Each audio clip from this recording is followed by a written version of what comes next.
Le monstre de Florence.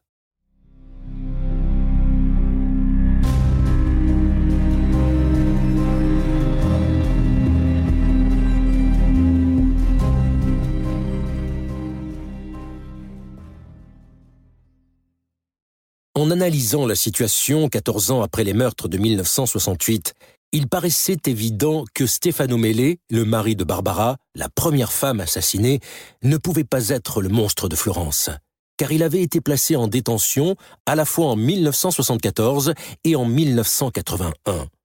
Les enquêteurs envisagèrent malgré tout l'hypothèse que Stefano Mele pût avoir un complice, quelqu'un qui aurait pu continuer à tuer malgré l'emprisonnement de Stefano.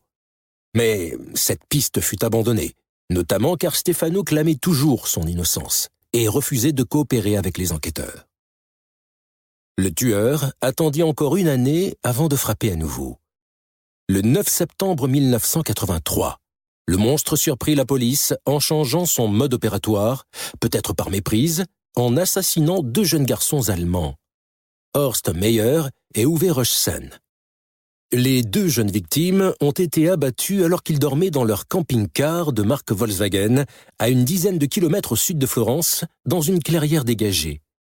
Certains témoignages laissèrent penser que les 2 jeunes hommes étaient homosexuels, mais il n'y eut aucune certitude sur ce point.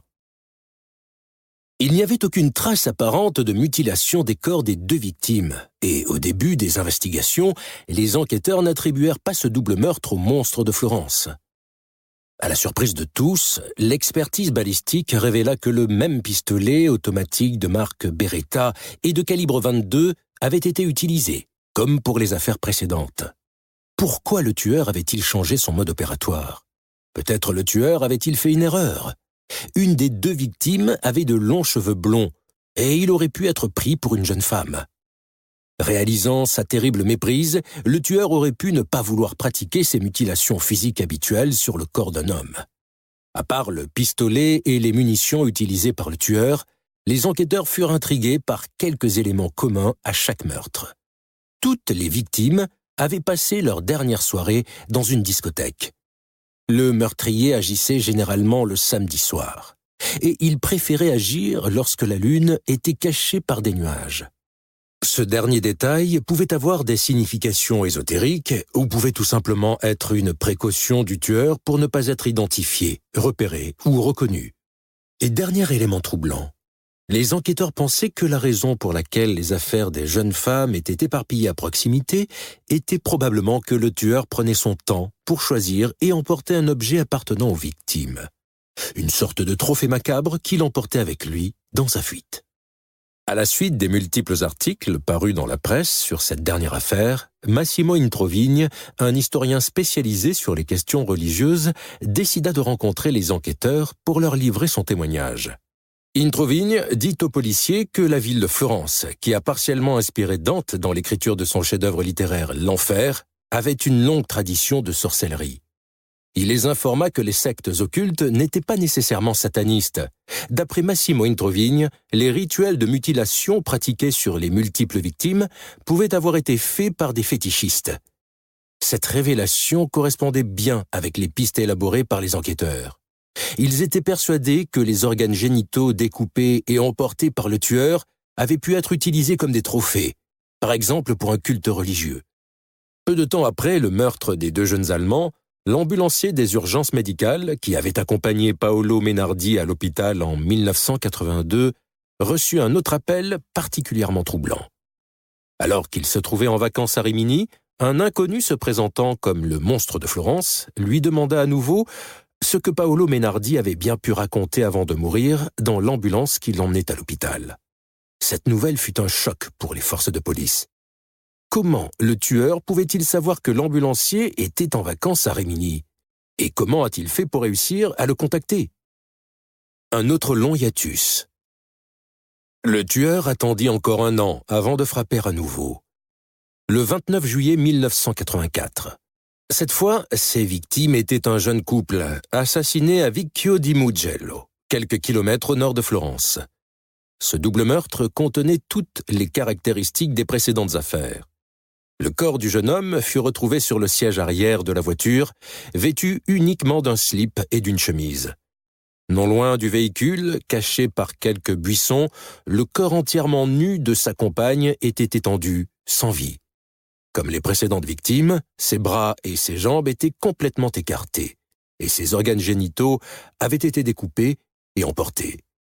La seule différence, mais quelle horrible différence, était que cette fois le tueur avait mutilé et découpé le sein gauche de la victime et avait tranché son corps en une centaine de reprises.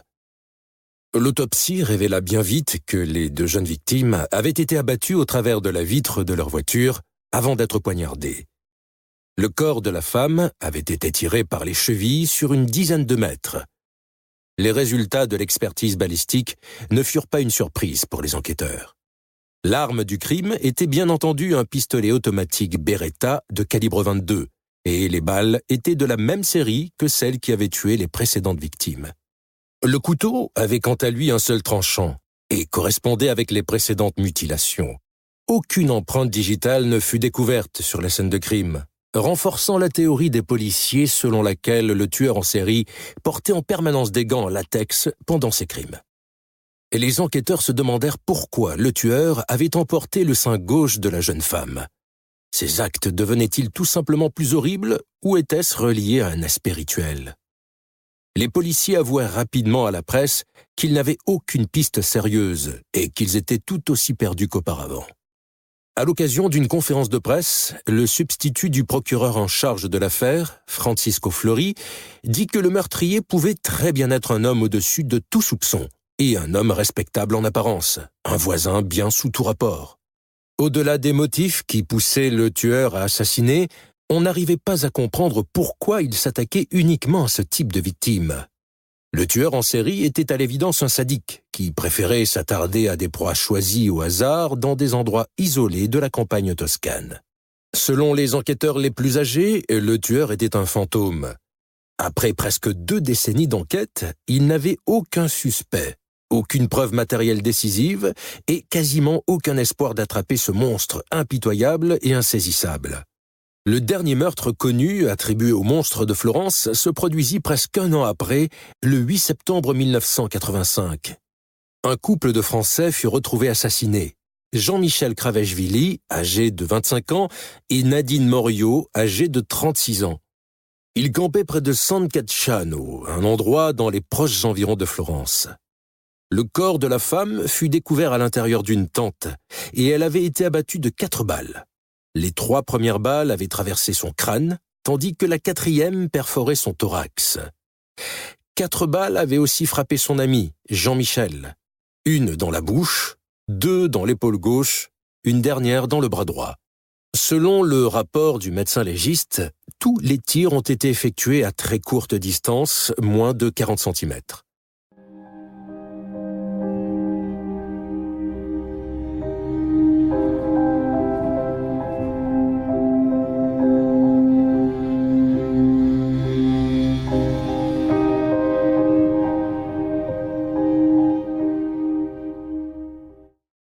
Le légiste supposait ainsi que le couple était en train de faire l'amour lorsqu'il avait été surpris par le tueur. L'homme était probablement allongé sur le dos. La femme, quant à elle, devait être à califourchon sur l'homme. La femme était morte des balles de pistolet alors qu'elle était encore à l'intérieur de la tente. Mais l'homme avait été touché plus superficiellement par les premières balles, et il semblait qu'il avait essayé de s'enfuir.